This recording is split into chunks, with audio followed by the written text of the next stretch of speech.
말씀을 통해서 우리가 함께 올인하자 주제로 함께 나누기 원합니다. 올해 2024년 저희 가족 표어가 있습니다. 표어가 칭찬해입니다. 올해는 칭찬하자 해서 1월 1일 날 서로 칭찬하자 이렇게 결정을 해서 올해는 칭찬해입니다. 저희 가정에서 가장 칭찬을 잘 못하는 사람을 뽑으라라고 하면 아마 저희 자녀들은 아빠인데 하는 생각이 대부분 머릿속에 떠올랐을 것 같아요. 그죠? 그죠? 예. 제가 가장 큰 문제입니다. 제가 문제예요. 집에서 가장 큰 어른이고 아빠지만 항상 잘하지 못해서 미안한 마음이 많이 있습니다. 참 그런 것 같아요. 이렇게 생각하고 뭐 행동하고 이런 거 이제 변화를 가져야지 이렇게 생각하지만 이게 가장 느리게 또 이렇게 몸으로는 가장 느리게 이렇게 움직여지는 것 같아요. 그래서 이렇게 본의 되지 못할 때가 참 많습니다. 그래도 좀 느리지만 더디지만 조금씩 노력하다 보면 좀 좋은 결과가 있으리라 기대도 합니다. 여러분들도 올 한 해 어떤 계획들, 어떤 그 스스로의 뭐 좌우명이나 다짐이나 결단들, 아마 어떠한 삶의 원칙들을 정해서 살아가고 있지 않을까 하는 생각을 합니다. 모두 좋은 결과를 얻기를 소망합니다. 아멘. 어떤 집사님은 올해는 원망하지 않기 뭐 이렇게 해서 결정해서 힘써 주시는데 정말 그 모습을 보는데 너무 멋지더라고요. 그렇습니다. 올해 우리 교회 표어도 있죠? 뭡니까? 말씀과 기도로 새로 세워지자. 목표를 정하고 올 한 해 우리 교회는 이러한 기회에 최선을 다하고 있습니다. 모든 성도들도 함께 참여하고 열심을 내고 있으라고 믿습니다. 4개월이 지나가는데 한번 1분기 어떻습니까? 잘 하고 계시지요?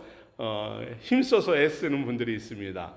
우리 박수로 박수를 드립니다. 스스로에게도 열심히 애쓰시는 거라고 믿고요. 박수를 드립니다.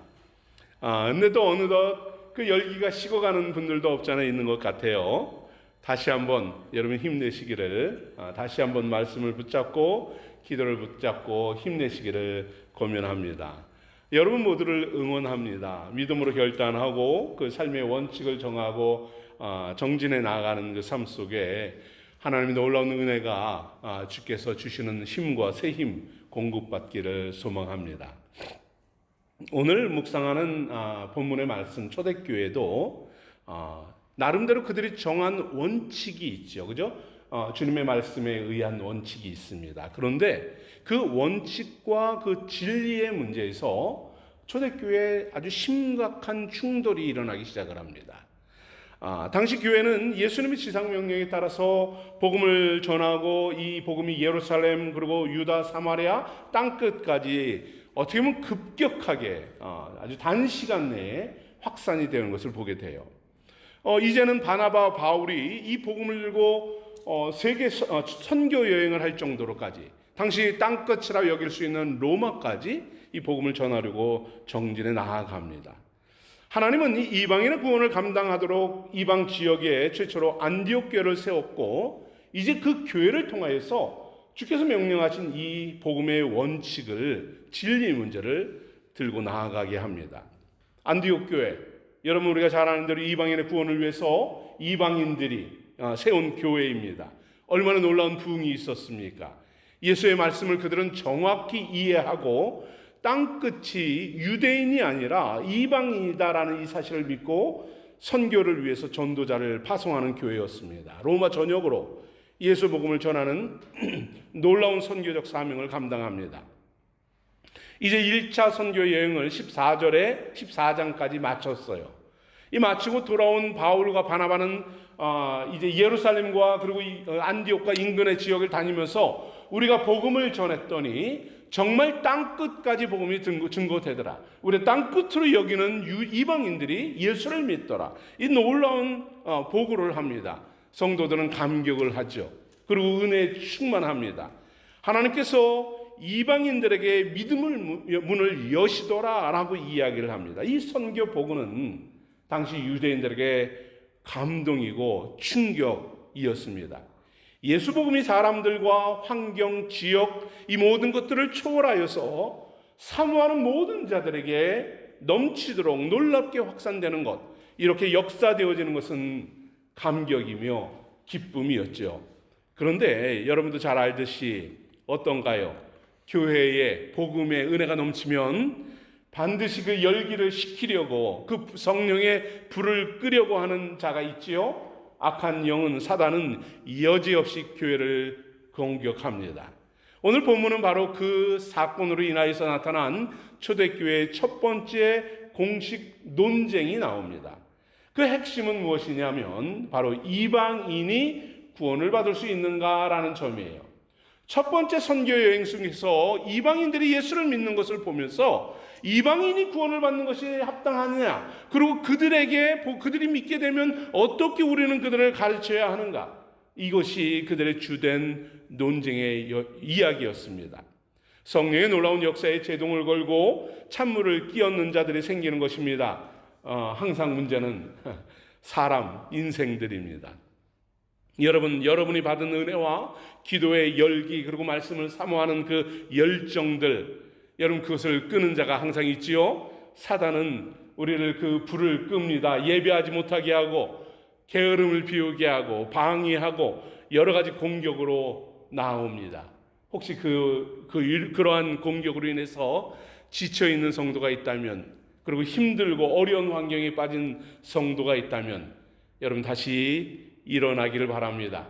성령의 열기를 식어지게 하지 마십시오. 주께서 여러분이 일어날 수 있도록 손을 붙잡아 주실 것입니다. 여러분의 영육에 강건함을 주시기를 기도하겠습니다. 함께 기도하며 나아갑시다. 자, 여러분 이렇게 반대자들이 일어날 때에 반대자로 나아가는 자들이 있지요. 성령의 감동과 역사를 말씀에 불순종하는 자들이 초대교회에 있었습니다. 지금까지 사실 복음의 방해자들은 누구였나요? 유대인들이었습니다. 예수를 죽였던 그 종교인들이었습니다. 그리고 정치인들이었죠. 그런데 이제는 아나니와 삽비라를 비롯해서 교회 내적으로 이런 반대자들이 일어나기 시작을 하는 거예요. 불신앙자들이, 불순종하는 자들이, 그 말씀과 생각을 달리하는 사람들이 목소리를 높여가기 시작을 합니다. 교회 안의 성도들 중에 편견에 사로잡힌 사람들입니다. 자신들의 경험과 자신들의 관습, 그리고 말씀을 잘못 이해하는 그 몰이해, 이것으로 성령의 역사를 브레이크하기 시작을 하는 거예요. 성령께서 놀랍게 역사하고 계신 데에 어떻게 이런 일이 이렇게 확산될 수 있을까 하는 생각을 해봅니다.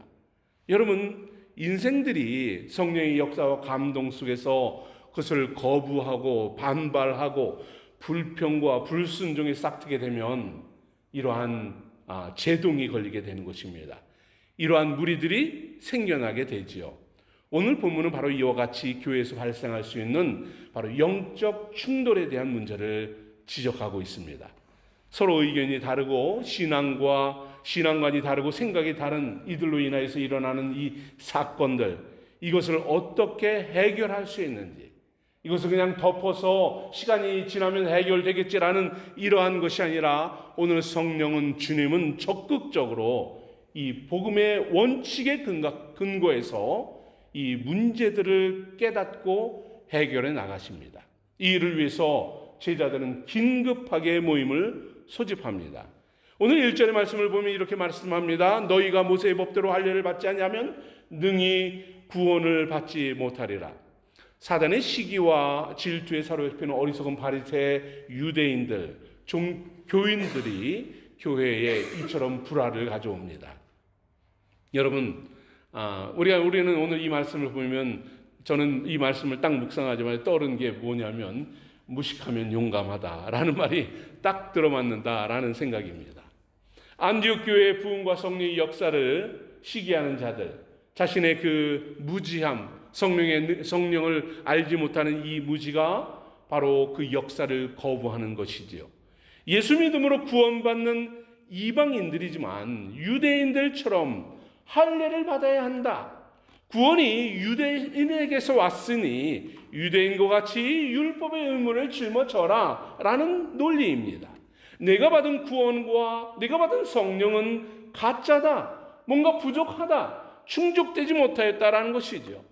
안디옥 교회를 방문한 유대인들이 예수 복음과 관계없는 이 율법을 들이밀면서 교회를 흔들어대는 것이에요. 이 교회는 제대로 된 교회가 아니야라는 마치 그와 같은 주장인 것입니다.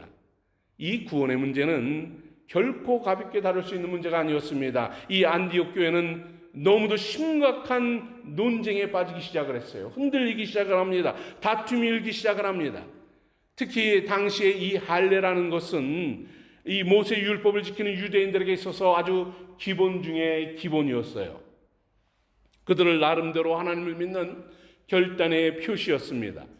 모세의 율법과 삶과 신앙의 기본으로 여겨온 이 유대인들에게 할례는 위대한 전통이며 삶의 가치관이고 원칙이었던 것입니다. 그리고 그들은 자신들을 선민으로 구별시켜준 이 할례를 신체적 증거를 예수 믿는 구원자들도 다 행해야 된다. 그래야 유대인에게서 나온 이 구원을 너희도 받을 수 있는 것이다 라는 것이죠. 그들에게 예수 복음은 마치 유대의 유물처럼 전유물처럼 여겨진 것입니다. 복음은 유대인의 소유였고 유대인을 위한 것이고 유대인만에게 증거되어져야 하는 것이다 라는 것이에요. 주님께서 땅끝까지 복음을 전하라 라고 말씀하셨어도 그 땅끝이 그들에게는 어디입니까? 디아스포라로 흩어진 유대인들, 그들이 바로 땅끝이고 대상이었던 것이에요. 그러니 이 유대인들에게 율법과 복음에 대한 이 자부심이 다른 나라, 다른 민족, 이방인들은 얻을 수 없는 특별한 은총이었던 것입니다.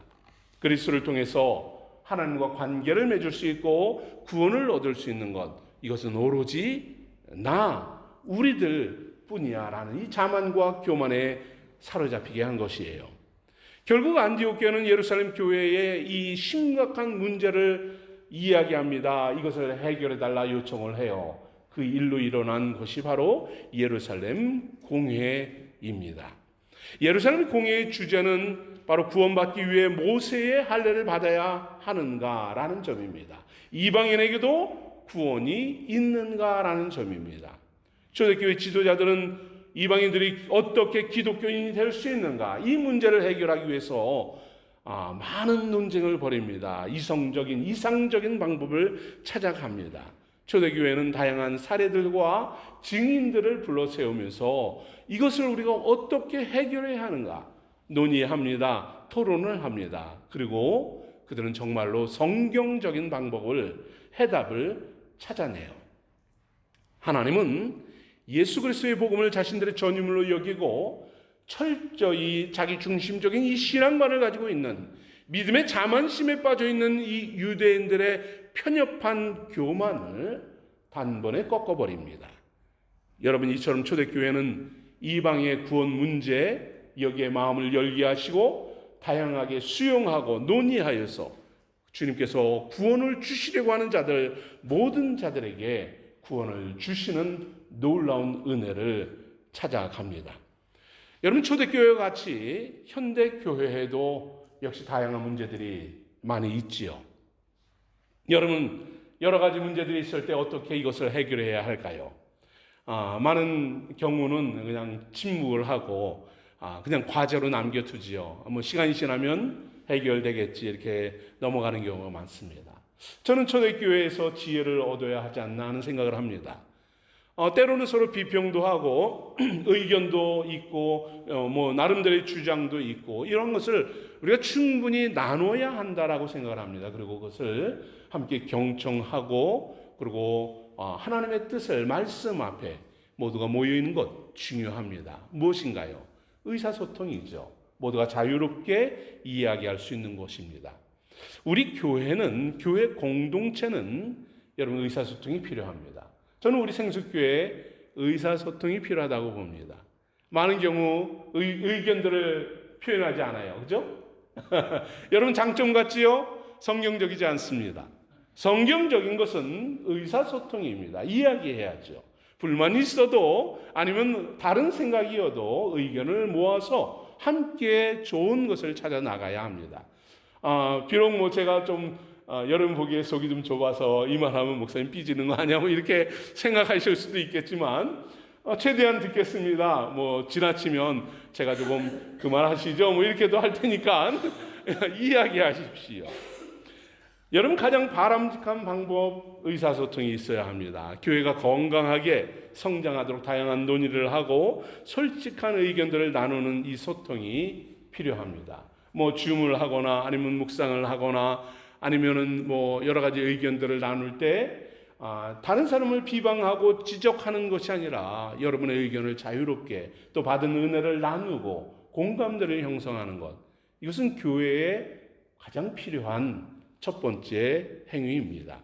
문제가 있다면 발생 원인을 찾아야지요. 그리고 그것을 찾고 해결할 수 있도록 서로가 사례를 찾고 샘플을 논의하고 긍정적으로 성경적으로 이것을 찾아 나가는 것, 저는 필요하다고 생각합니다.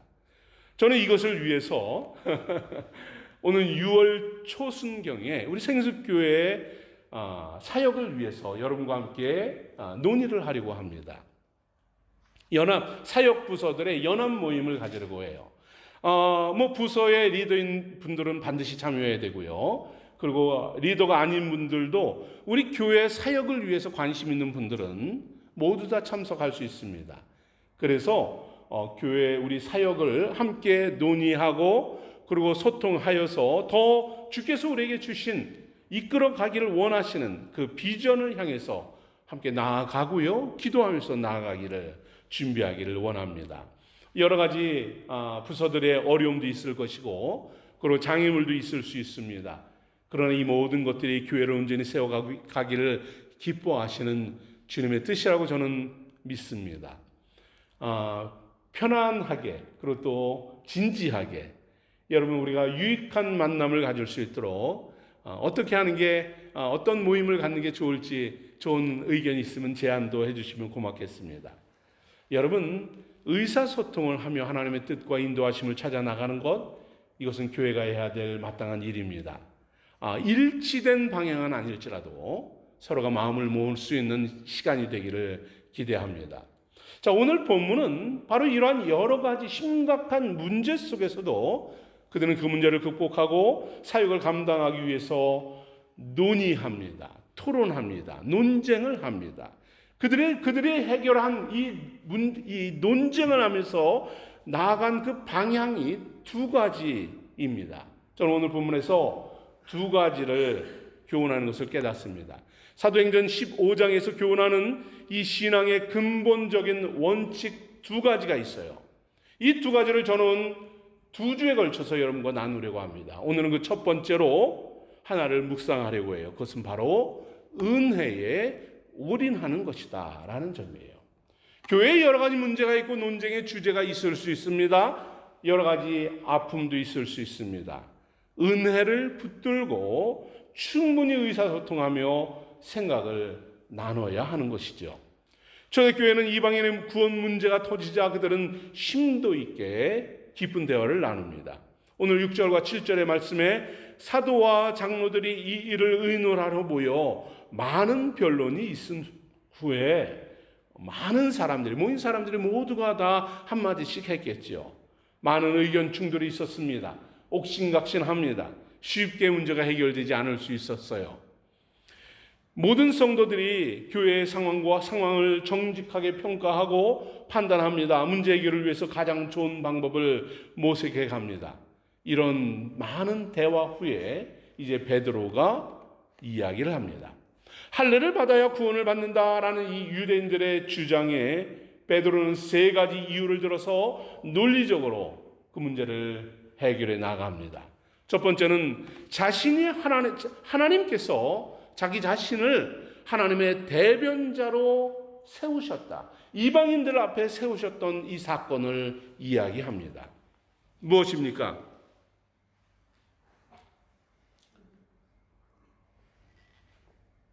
이전에 하나님께서 이방인 백부장 고넬료를 그에게 복음을 전하기 위해서 베드로를 택하셨던 때를 사건을 되새깁니다.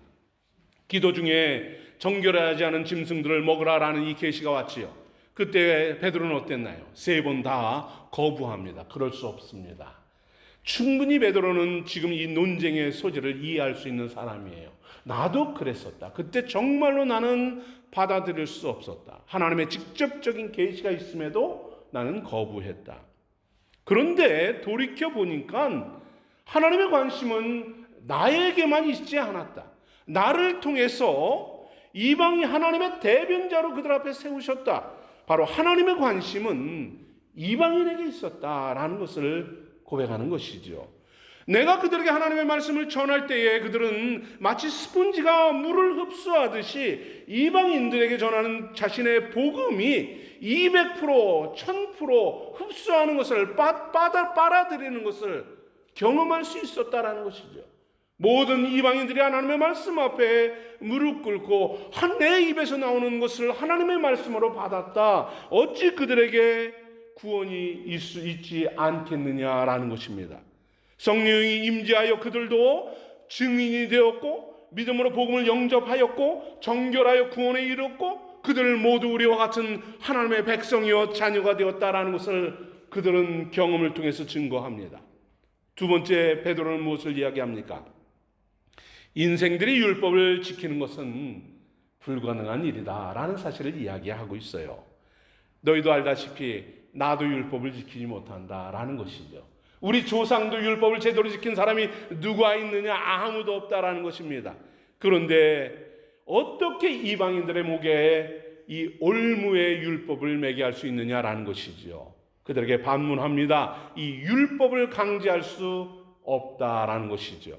세 번째, 베드로는 무엇을 말합니까? 인생들이 구원받는 것은 차별 없는 하나님의 은혜다라는 사실이에요.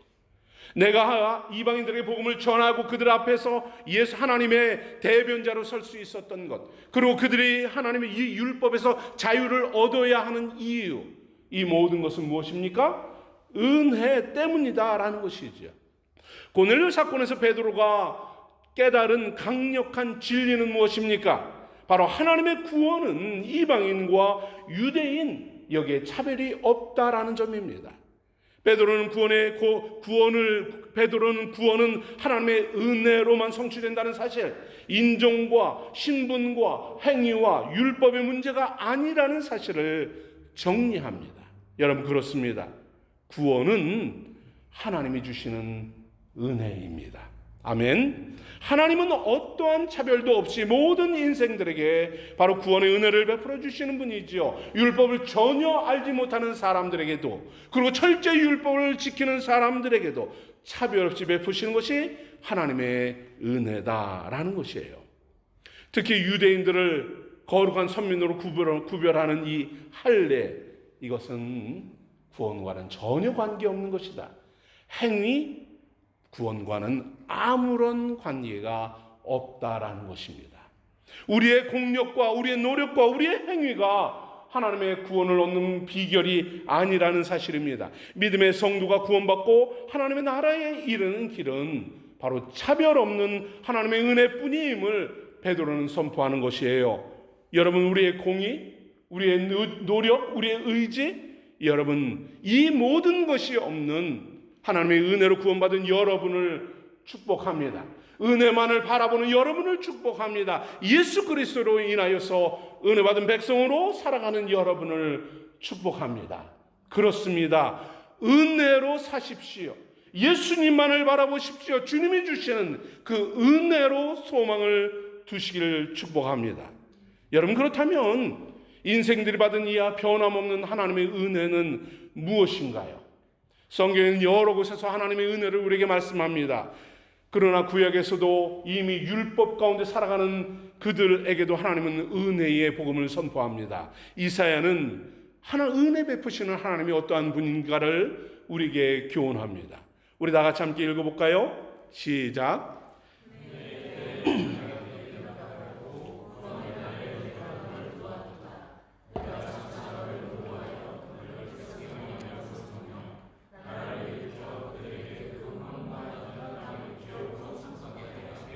아멘. 어느 날 은혜의 날에 은혜 받는 그 시간에 은혜로 주님을 바라보는 그때에 은혜 앞으로 나아가고 은혜를 사모하는 여러분에게 하나님은 구원의 하나님은 은혜를 베푸신다는 것이에요. 은혜로 여러분의 기도를 응답하시는 하나님을 믿으시기 바랍니다. 아멘. 은혜로 여러분을 매일같이 매 순간마다 도우시는 하나님이십니다. 은혜로 여러분을 보호하시고요, 은혜로 언약을 주시는 분입니다. 은혜로 여러분을 든든히 세우시는 분입니다.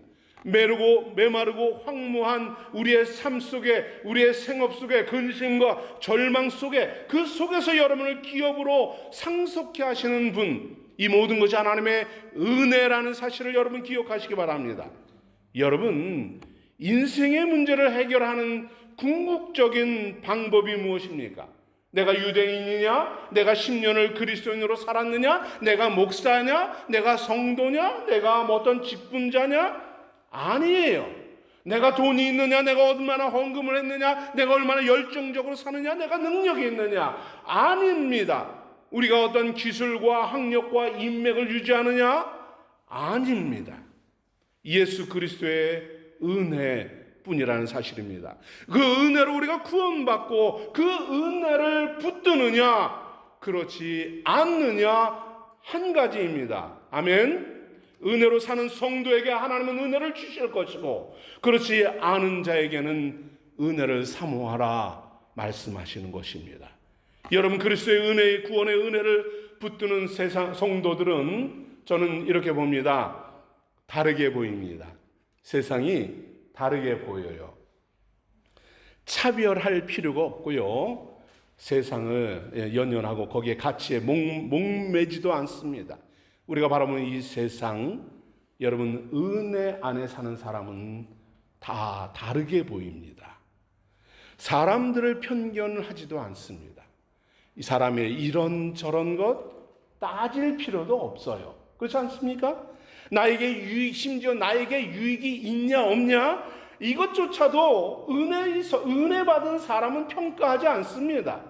왜요? 이것이 중요한 게 아닌 걸 알기 때문이죠. 여러분은 어떤가요? 주변에 있는 사람들 인생들을 볼 때에 무엇으로 그들이 보입니까? 그들을 볼 때 잘났니 못났니, 아니면 무엇이 있니 없니, 여러분이 바라보는 사람들은 어떻게 평가되어집니까? 여러분, 모든 인생이 우리의 눈에는 구원받은 자로 보여야 하는 것입니다. 모든 인생이 구원이 필요한 자로, 구원을 받아야 할 자로 보여야 하는 것이에요. 은혜로 충만한 성도는 여러분, 예수 믿음으로 구원받은 자들과 함께 찬양하고 예배하고 그 안에서, 은혜 안에서 진하게 교제하고 사랑하고 기뻐하고 그 은혜 안에서 주님을 경배하는 것입니다. 여러분, 예를 들어 그 속에서 은혜를 받았지만 또 힘든 일이 있겠지요? 어려움이 있습니다. 그 속에 때로는 은혜를 잊지만 원망도 나오고, 그죠? 불평도 합니다. 그때는 어떤가요? 말씀으로 서로를 위로하게 되고요, 서로를 위해서 함께 중보하게 되는 거죠. 내가 받은 은혜, 그때 나는 이런 은혜를 입어서 내가 너를 위해 기도해 줄게. 함께 기도하고요, 그 은혜 안에서 사랑을 나누는 것입니다. 성도의 깊은 애정을 나누는 것입니다. 주의 은혜를 축복하는 것입니다. 여러분, 생수교회에 나와서 함께 예배하는 모든 분들, 여러분 성도들, 여러분 은혜로 바라보시기 바랍니다. 신앙의 연수, 직분, 사명, 이러한 것으로 구분되어지지 아니하고, 여러분 오직 은혜 안에서 구원받은 자로서 더 많은 은혜를 축복해 주는 성도로서 여러분이 서기를 바랍니다. 하나님이 구원하신 자, 여러분 은혜 받은 사람은 함부로 비평하지 않습니다. 하나님이 사명 주신 자, 은혜 받은 사람은, 은혜의 사람은 정지하지 않습니다. 하나님이 구원하실 사람조차도, 아직 구원받지 못했을지라도 하나님이 구원하실 사람조차도 업신여길 수 없습니다. 오히려 긍휼히 여기고 그들에게 그리스도의 사랑을 전할 뿐입니다.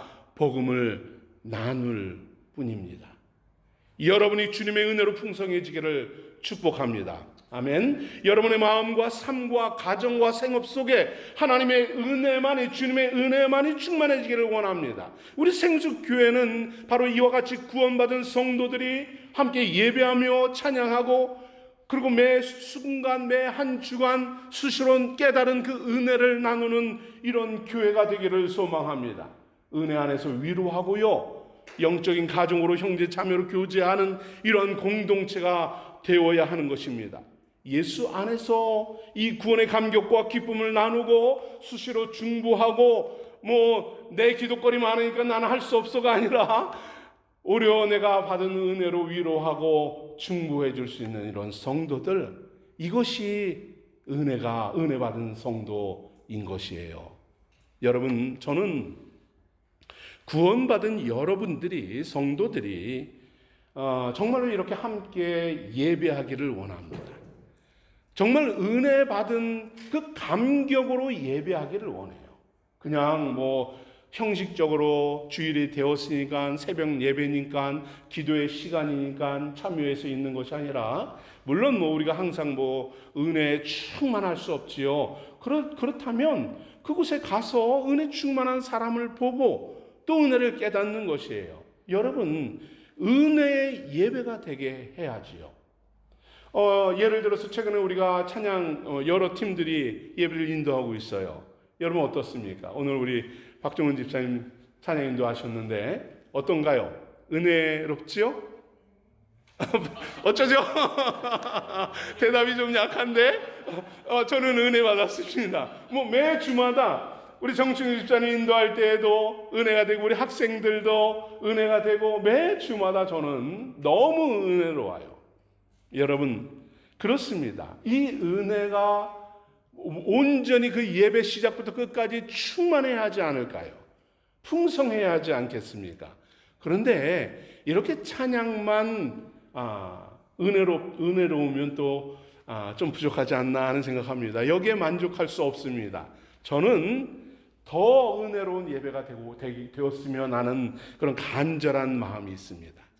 더 성령께서 우리 모든 예배 순서들, 여러분이 나아가는 그 발걸음이 은혜의 발걸음이 되어서, 성령의 충만한 발걸음이 되어서 말씀을 듣고 힘을 얻고 이 말씀을 붙잡고 변화되고 결단되어서 나가는 그 은혜의 예배가 되기를 소망합니다.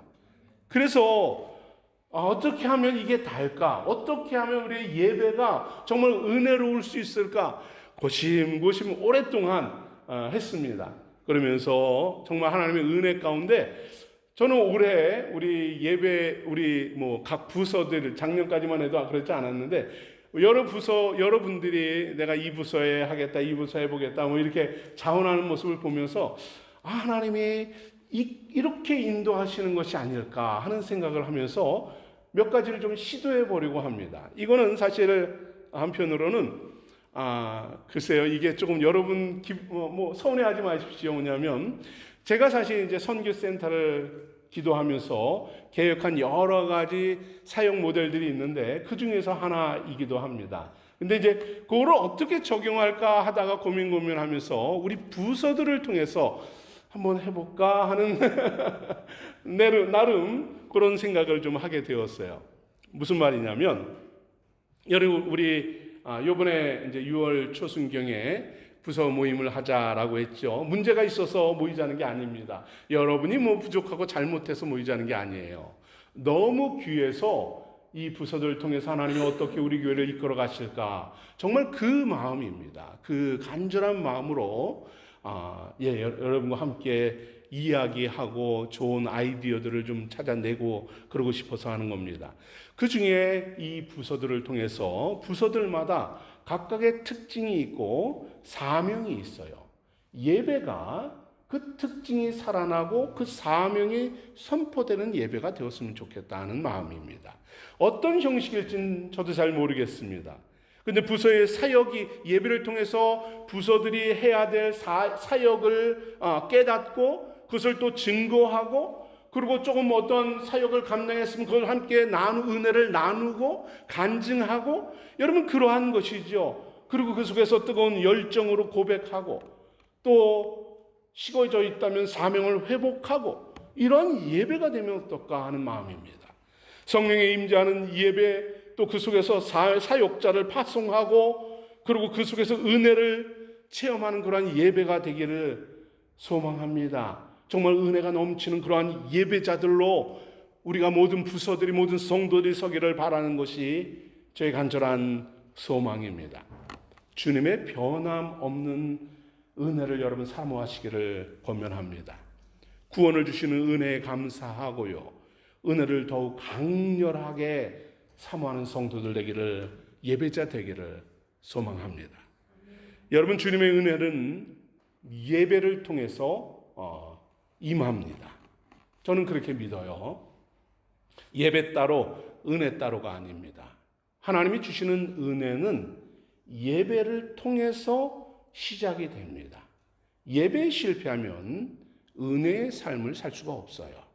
이거는 원칙입니다. 예배를 통해 주님을 만나서 죄를 회개하고요, 예배를 통해서 은혜를 경험하고, 예배를 통해서 말씀을 듣고, 예배를 통해서 사명을 회복해야 여러분의 육신과 여러분의 영혼이 은혜 안에서 살아가게 되는 것이에요. 이거는 부인할 수 없는 진실입니다. 은혜를 붙잡는 것은 신령과 진정으로 드려지는 그 예배를 통해서 시작된다는 사실을 기억하십시오.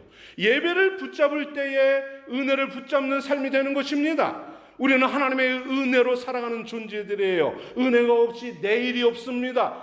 은혜 없는 예배 속에서는 영생도 없고 소망도 없습니다. 그 교회는 침체되어 가고 은혜 없는 교회되고 분열만이 있게 되는 것입니다. 여러분, 우리 온 마음과 정성을 다해서 우리가 경배하는 이 예배를 통해서 은혜를 주시는 주님을 만나고 붙들고 그 주님을 바라보는 성도들이 되어야 하는 것이에요. 저는 우리 모든 성도들이 예배에 올인하기를 권면드립니다. 예배에 실패하지 마십시오. 예배는 해도 되고 안 해도 되는 것이 아닙니다. 우리의 선택 여하가 아닙니다. 예배는 여러분을 위해서 있는 것이 아니라 우리 하나님을 위해서 있는 것이에요. 그런데 내가 뭐라고 내가 선택을 하겠습니까? 내가 뭐라고 내 마음대로 하겠습니까? 예배에 들어가는 모든 것들은 하나님을 위해 존재하는 것입니다. 주님은 예배자로 여러분을 부르셨어요. 그리고 예배자로 여러분을 살게 하십니다. 그 속에 주님께서는 한없는 은혜를 부어주시는 것이에요. 예배를 통해 주님의 은혜를 바라보시기 바랍니다. 그 은혜를 올인하는 것, 예배에 올인하는 것입니다. 예수 복음과 구원의 감격 속에서 주님을 예배하며 경배하는 예배자가 될 때에 여러분에게 은혜를 부어주시는 것입니다. 사랑하는 성도 여러분, 신앙생활 속에서 가장 기본이 되는 핵심적인 원칙이 하나 있지요. 오늘 11절에서 말씀합니다. 주 예수의 은혜로 구원받는다 합니다. 바울은 증거해요. 그런즉 어찌하여 우리가 법 아래 있지 아니하고 은혜 아래에 있으니 죄를 지으려 그럴 수 없느니라. 더 이상 죄악된 세상이, 여러분, 유혹들이, 여러 가지 편견들이, 오늘 본문과 같이 편견들이, 관습들이 여러분을 주관하게 하지 마십시오. 그러한 차별과 증오심과 불만과 불순종에 여러분의 믿음을 빼앗기지 마십시오. 여러분의 마음을 빼앗기지 마십시오. 우리는 더 이상 율법 아래에 있는 존재가 아닙니다. 세상의 죄악 아래에 있는 자가 아니에요. 우리는 구원 얻은 자들입니다. 우리는 어디 아래에 있어요? 하나님의 블레싱 아래에 있는 것입니다. 하나님은 예배자로 모인 여러분을 축복하시는 분이에요. 여러분에게 은혜 베풀기를 원하시는 분입니다. 하나님 아래의 예배자로 은혜 아래에 있는 성도 여러분, 왜 그 은혜를 누리지 못합니까? 왜 그 은혜를 여러분의 것으로 삼지 못합니까? 왜 그 은혜를 누리고 그 은혜 안에서 축복 속에서 감격 속에서 살아가지 못합니까? 예배에 실패하기 때문입니다. 예배에 올인하지 못하기 때문입니다. 예수 그리스도의 구원의 은혜 아래서 여러분 은혜 가운데 살아가는 우리 성도들 되기를 축복합니다. 이때 주의 말씀과 기도로 우리가 거룩해지고요, 신실한 예배자로 우리를 세워주십니다. 우리를 풍성한 은혜를 부어주시고 예수로 말미암아 은혜와 평강이 넘치는 삶으로 주의 은혜로 사랑하는 성도로 죄악된 세상 속에서도 그 올무에서 자유를 얻는 성도로 살아가는 것이에요. 여러분, 초대교회 사도들과 마찬가지로 은혜의 원칙은 우리 신앙과 인생, 우리가 살아가는 모든 삶의 문제들, 이것을 해결하는 근거가 된다는, 해결한 그러한 힘이, 능력이 된다는 사실을 믿으시기 바랍니다. 주님의 은혜를 가볍게 여기고 잊어버리고 망각하지 마십시오. 가족과 식구들, 모든 관계들, 아니면 동역자들, 교회 성도들, 이 모든 것에 막혀있는 문제들, 삶의 인생의 문제들, 질병의 문제들, 이 모든 것을 해결하는 것은 바로 주님이 부어주시는 은혜임을 기억하십시오. 예배를 통해서 주시는 놀라운 블레싱임을 여러분 믿으시기 바랍니다. 이를 통하여서 주님 앞으로 나오며 그 은혜로 여러분의 삶의 문제들을 해결하는, 우리를 파멸케 하는 죽음의 문제와 고통 중에 밀어넣는 이 악한 자의 방해를 이겨나가는 성도들 되기를 축복합니다. 이제 삶의 현장으로 나아가는 우리 생수의 성도들에게 권합니다. 여러분이 진정 은혜를 사모하는 예배자가 되기를 원합니다. 주의 은혜로 구원 얻은 여러분, 주께서 거저 주시는 이 은혜를 누리십시오. 아멘. 그것으로 기쁨과 소망 중에 살아야 하지 않겠습니까? 은혜로 기도하는 성도가 되기를 축복합니다. 은혜를 증거하는 성도가 한번 되어보십시오. 받은 은혜를 나누어 보는 성도입니다. 은혜로 사랑하는 것이에요. 은혜로 복음을 붙드는 성도입니다. 여러분, 악한 자는 은혜 가운데 있는 여러분을 끊임없이 흔들어댈 것이에요. 때로는 입술을 통해서 불평하게 하고 원망하게 하고, 그죠? 시험하고 흔들고, 또는 차별과 분열. 여러분 100% 1000% 확신하건대 악한 자는 끊임없이 오늘 교회 나가자마자 한번 흔들어볼까 하고 흔들 것이에요. 이때 주님은 어떤 분입니까? 은혜 베푸시는 분임을 선포하십시오. 나에게 은혜 주신 주님, 나에게 베푸신 그 은혜를 고백하십시오. 은혜로 기도하고 은혜를 기대하며 소망 중에 나가시기 바랍니다. 주님께서 베푸시는 놀라운 이 풍성한 은혜 가운데서 구속함을 얻는 성도들, 그 은혜에 간증하고 그 은혜를 찬양하며 주를 높이는 성도들로 살아보시기 바랍니다. 주의 은혜로 받은 의의 선물을 누리며 영원한 생명 가운데서 은혜를 붙들고 나아가는, 담대히 나아가는 우리 생수의 성도들 되기를 축복합니다.